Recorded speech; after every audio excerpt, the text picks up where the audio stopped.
100% des gens qui investissent en bourse le font dans le but d'en gagner plus. C'est un fait et quelle que soit votre situation, si vous investissez en bourse, si vous décidez de vous lancer en bourse, c'est dans l'espoir de vous assurer des revenus complémentaires, de vous permettre peut-être de réaliser des projets qui vous tiennent à cœur, mais certainement pas dans le but de perdre de l'argent. C'est pour ça que 100% des gens qui investissent en bourse recherchent à la fois le rendement, mais aussi la sécurité. Et là, il y a un problème, un gros problème qui se pose pour tous ceux qui veulent investir en bourse, pour tous les investisseurs en bourse, c'est tout simplement le fait que le rendement et la sécurité sont deux notions diamétralement opposées.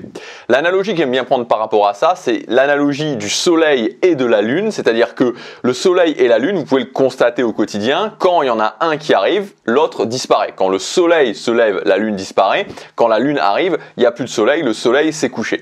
En fait, c'est un petit peu la même idée pour le rendement et la sécurité. C'est deux notions qui sont vraiment opposées et quand le rendement arrive, en général, la sécurité disparaît. Quand la sécurité est là, le rendement disparaît. C'est-à-dire que si vous voulez gagner de l'argent, avoir un haut rendement, ça va être des investissements qui vont être risqués. Et d'un autre côté, si vous privilégiez la sécurité, si vous faites de votre priorité la sécurité, ce qui va se passer, c'est que vous allez laisser de côté le rendement. Mais évidemment, on ne peut pas se contenter de cette réponse-là. On ne peut pas se dire, ok, soit j'investis sur du rendement et alors je risque de tout perdre, ou alors j'investis sur de la sécurité mais je vais avoir aucun rendement. On ne peut pas se contenter de ça. Mais la bonne nouvelle, c'est qu'il y a une solution qui va permettre de réussir à avoir à la fois un haut rendement et à la fois la sécurité. La solution, c'est d'ajouter une notion supplémentaire à cette équation. Et la notion supplémentaire, c'est le temps. On a une équation à deux inconnus qui est rendement plus sécurité, c'est insoluble. On ne peut pas résoudre cette équation. Mais quand on ajoute une troisième notion, c'est-à-dire qu'on fait passer l'équation à trois inconnus, rendement plus sécurité plus temps, à ce moment-là, l'équation devient tout à fait réalisable. Et en fait, grâce au temps, on va s'appuyer sur deux principes fondamentaux qui vont nous permettre à la fois d'avoir des hauts rendements tout en limitant drastiquement le risque.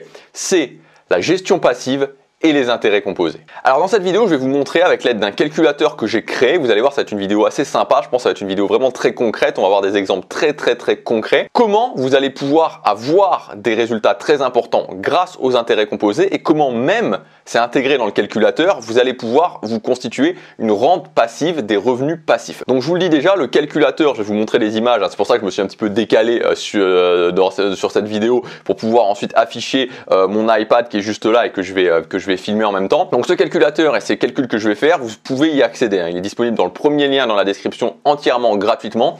Donc si vous voulez avec vous, vos propres paramètres, refaire vos propres calculs, vous cliquez sur le lien, vous m'indiquez simplement à quelle adresse email vous voulez que je vous envoie ce calculateur et il y arrivera immédiatement sur l'adresse email que vous aurez indiqué. Et donc vous pourrez le télécharger et faire tous les calculs que vous voulez, à la fois sur les intérêts composés et à la fois sur les revenus passifs. Donc juste avant de démarrer, un rappel important sur les intérêts et les intérêts composés. Les intérêts, c'est quoi? C'est le fait que l'argent que vous placez produit à son tour de l'argent. Et ça, on connaît, mais pourquoi les intérêts composés sont si puissants?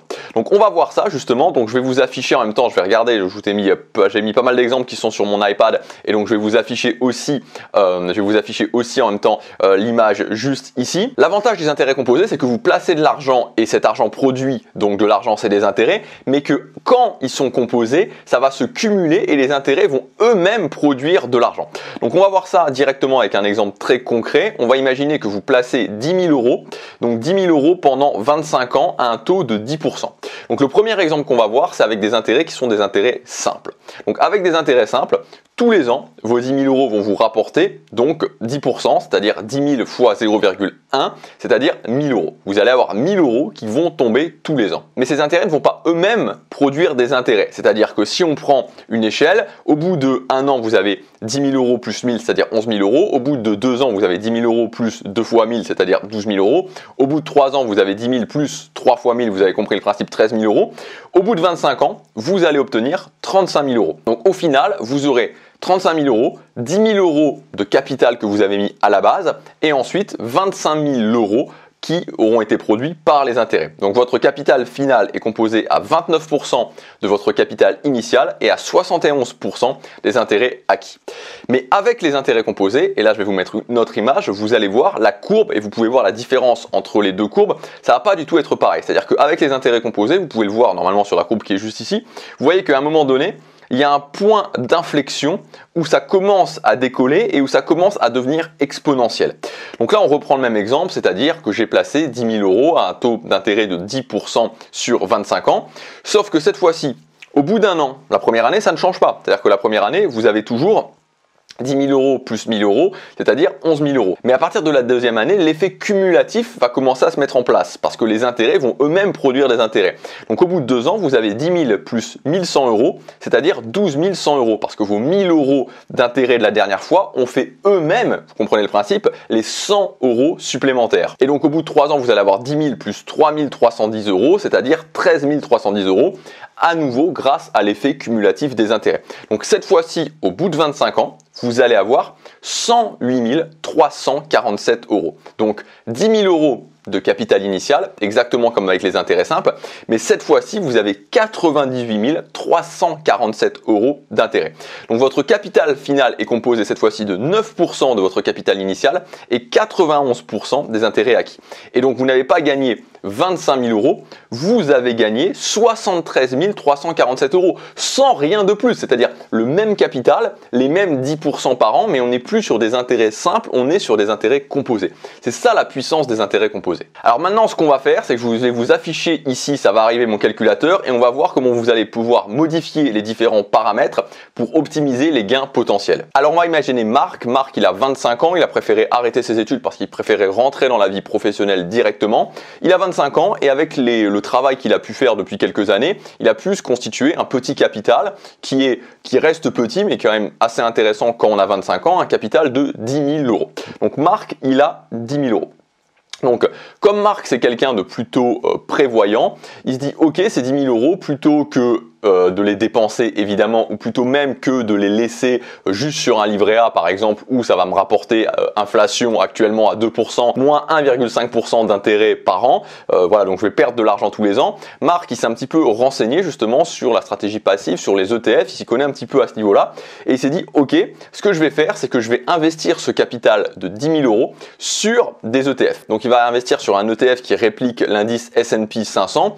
Donc le S&P 500, pour information, je crois, si je dis pas de bêtises, il a fait 13,9% annualisé ces 10 dernières années. Mais bon, on va pas prendre les 10 dernières années, on va prendre les 50 dernières années. Sur les 50 dernières années, le S&P 500, donc qui regroupe les 500 plus grosses capitalisations américaines, il a fait 10%. Donc on va partir de cette base-là, de 10%. Donc en fait, ce qu'on va faire, c'est que Marc, et donc vous avez vu, je vous ai déjà mis le calcul sur le calculateur, capital initial 10 000 euros, versement mensuel 0 euros par mois, donc il ne rajoute pas d'argent, c'est juste le capital initial, taux d'intérêt annuel, donc on prend le taux d'intérêt du S&P 500, voilà, pour les 25 premières années, il n'y a pas de raison que ça change par rapport aux 50 dernières années, ou que ça varie. À mon avis, si ça varie, ça variera seulement sur le meilleur, je pense. Enfin, on va rester sur 18%. Voilà, donc taux d'intérêt annuel 10%, durée d'investissement 25 ans. Et donc, avec ce calcul-là, bon, on l'avait déjà vu, je vais en faire d'autres, hein, mais on l'avait déjà vu. Ce qui se passe, c'est qu'avec ce calcul-là, Marc, à la fin des 25 ans, donc quand il aura 50 ans, il aura 108 347 euros. Et donc c'est assez incroyable de se dire qu'en investissant que 10 000 euros, j'ai multiplié ces 10 000 euros plus que par 10 en fait, plus que par 10. Et on peut le voir ici puisque le calculateur vous affiche le capital initial, bon les versements mensuels quand il y en a, donc là en l'occurrence il n'y en a pas, donc c'est 0%. Donc 9% de capital initial, 91% d'intérêt perçu grâce à la puissance des intérêts composés, la stratégie passive. Alors on va reprendre le même exemple, on va reprendre Marc qui a 25 ans, mais cette fois-ci Marc il se dit ok, j'ai envie de pumper un petit peu tout ça, j'ai envie d'améliorer un petit peu tout ça, et donc ce que je vais faire c'est que je vais simplement rajouter 100 euros par mois de versement. Voilà, parce que 100 euros par mois de versement mensuel, même si j'ai pas un salaire extraordinaire, à partir du moment où dès le départ je fais bien attention à pas trop augmenter mon niveau de vie, que je reste, voilà, bon, on va pas rentrer dans le détail de stratégie de gestion financière, mais voilà, il va partir sur quelque chose qui est quand même réaliste. Je vais rajouter tous les mois pendant 25 ans 100 euros mensuels, et donc en rajoutant ces 100 euros mensuels, on va voir directement ce que ça va donner. Ok, 100 euros mensuels. Et en rajoutant simplement 100 € mensuels, on passe donc des 108 000 et quelques à 232 663 €. Et donc cette fois-ci, on peut voir qu'il y a 4% de capital initial, 4% seulement du capital initial, c'est-à-dire que par rapport à la somme que j'ai mise, il y a 4% seulement que j'ai mis directement au départ, 13% sur les versements mensuels que j'ai fait 100 € par mois pendant toutes ces années, pendant 25 ans, et 83% d'intérêt perçu. Ce qui fait que à la fin, je me retrouve avec 232 663 €, ce qui est assez intéressant en ayant placé simplement 10 000 € quand j'avais 25 ans plus 100 € par mois, de me retrouver à 50 ans avec 232 000 €. Maintenant, on va prendre un dernier exemple. Ce dernier exemple, tout simplement, on va augmenter les versements mensuels. On va se dire, ok, moi, c'est une priorité vraiment d'avoir un gros capital quand j'aurai 50 ans. Donc, je vais justement, pour le moment, j'ai peut-être pas un salaire important, mais je vais vraiment faire ma priorité d'investir. Et puis, je vais aussi augmenter mon salaire, je vais aussi augmenter mes revenus et je vais partir sur du 350 € par mois. Donc, je place 10 000 € quand j'ai 25 ans, j'ajoute 350 € par mois tous les mois et à la fin, je me retrouve avec 543 453 € quand j'ai 50 ans. Autant dire qu'avec 543 453 € quand j'ai 50 ans, bon, voilà, j'ai de quoi voir venir. Là, j'ai de quoi, pour le coup, acheter 1 ou 2 appartements, enfin voilà, de gérer les choses, acheter des appartements, acheter des lingots d'or, voilà, me sécuriser vraiment massivement financièrement. Et on voit que ce qui est assez intéressant avec cette stratégie, c'est que ça n'empêche pas à côté, puisque bon là, d'accord, je mets 10 000 € au départ, je mets 350 € par mois, mais si vraiment je travaille sur mon salaire et que j'augmente mon salaire, je peux avoir une autre stratégie à côté, je peux faire aussi d'autres choses à côté. Donc ça peut être une partie seulement de ma stratégie financière. Alors maintenant, on va se servir de la deuxième partie du calculateur, donc c'est calculateur de rente, de rente passive, on pourrait dire aussi de revenus passifs, au fait, puisque l'idée c'est quoi? Ce calculateur, il va vous permettre, je vous rappelle, vous pouvez tout télécharger dans le premier lien dans la description. Ce calculateur va vous permettre en fait de calculer si vous placez un capital initial, donc capital initial sans rajouter d'argent, combien vous allez pouvoir prélever chaque mois, tous les mois et pendant combien de temps. Donc je vais vous expliquer comment ça fonctionne. Donc vous avez le capital initial, vous avez l'année de départ de l'année de placement du capital, donc quand est-ce que je place ce capital initial, ensuite le taux d'intérêt annuel, ensuite l'année de départ de la rente, à partir de quand je commence à retirer de l'argent, et le nombre d'années pendant lesquelles je souhaite toucher ma rente. Donc là, on va prendre l'exemple de nouveau de Marc. Donc Marc, il a toujours 25 ans, il place 10 000 € en 2021 quand il a 25 ans, le taux d'intérêt annuel, c'est toujours le S&P 500, toujours le S&P 500, on le change pas. Année départ de la rente, il veut commencer à toucher sa rente quand il aura 50 ans, et donc 25 plus 25, ça fait en 2046. Donc il va toucher sa rente en 2046. Et pendant combien de temps il veut toucher sa rente? On va mettre pendant 40 ans, ce qui fera qu'il va pouvoir toucher cette rente jusqu'à 90 ans. Donc je place 10 000 € en 2021, taux d'intérêt annuel 10%, année de départ de la rente, quand je commence à retirer de l'argent, 2046, je veux toucher ma rente pendant 40 ans, je vais pouvoir toucher une rente mensuelle de 839 € par mois. Je vais pouvoir toucher une rente qui va être de 839 € par mois mensuellement. Et si Marc décide, cette fois-ci, non pas de commencer à toucher sa rente et donc de retirer l'argent à partir de 50 ans, mais à partir de 60 ans, ce qui fait non plus 2046, mais 2056, puisqu'on ajoute 10 ans, cette fois-ci, il va pouvoir toucher 2177 € par mois pendant 40 ans, c'est-à-dire jusqu'à ce qu'il ait 100 ans. Donc Marc, il a de la marge. Voilà, Marc, il a de la marge. Donc voilà, donc ça c'est pour le calculateur de rente passive. Alors comment on arrive à ce résultat-là? C'est tout simple en fait, c'est que premièrement, et on retire l'argent petit à petit, donc ça continue à produire des intérêts. Et dans le calculateur que je vous ai fait ici, à la fin il n'y a plus de capital, c'est-à-dire qu'on prélève l'intégralité du capital. Et bon, si vous regardez bien, le capital à la base il était simplement de 10 000 €. Mais à la fin, voilà, il n'y aura plus de capital. Donc on pourrait complexifier les choses en ajoutant aussi sur ce calculateur de rente de l'argent mensuellement, ce qui ferait qu'on pourrait maintenir beaucoup plus longtemps le capital ou toucher plus d'argent. Mais bon voilà, j'ai pas voulu être trop compliqué ici. Là, l'idée ici, on est vraiment dans le calculateur d'intérêt composé, on est vraiment dans un truc extrêmement carré. Ici, on est quand même dans un truc un petit peu plus ludique, dans le fait surtout de vous montrer que les rentes passifs, le fait de préparer finalement sa retraite, c'est pas quelque chose qui est complètement abstrait, c'est pas quelque chose qui est complètement délirant, parce que vous savez, souvent il y a cette idée un petit peu que toucher des revenus passifs, voilà, c'est de l'escroquerie, c'est pas possible, c'est absolu, enfin on peut pas y arriver, alors que là vous voyez que avec un capital initial relativement faible, 10 000 €, je vais pouvoir avoir un revenu passif quand même assez intéressant pendant un nombre d'années, là aussi vraiment intéressant. Et ça, j'espère que ça vous motivera, même si vous n'avez pas forcément un salaire élevé, à commencer justement à vous intéresser à la puissance de la bourse, à le faire selon moi de la bonne façon, c'est-à-dire non pas pour gagner de l'argent très rapidement, mais pour avoir une optique long terme avec la gestion passive, avec les intérêts composés. Donc je vous rappelle, encore une fois, si vous voulez faire vos propres calculs, vous amuser un petit peu avec ce calculateur, voir un petit peu ce que ça donnerait si on change les différents paramètres, vous pouvez le télécharger 100% gratuitement, c'est le premier lien dans la description. Et je voudrais simplement terminer avec une phrase de Warren Buffett. Cette phrase, je la trouve assez inspirante, je vais vous la lire. Quelqu'un est assis à l'ombre d'un arbre parce que quelqu'un d'autre a planté cet arbre il y a longtemps. Je vous dis à bientôt pour la prochaine vidéo. Salut!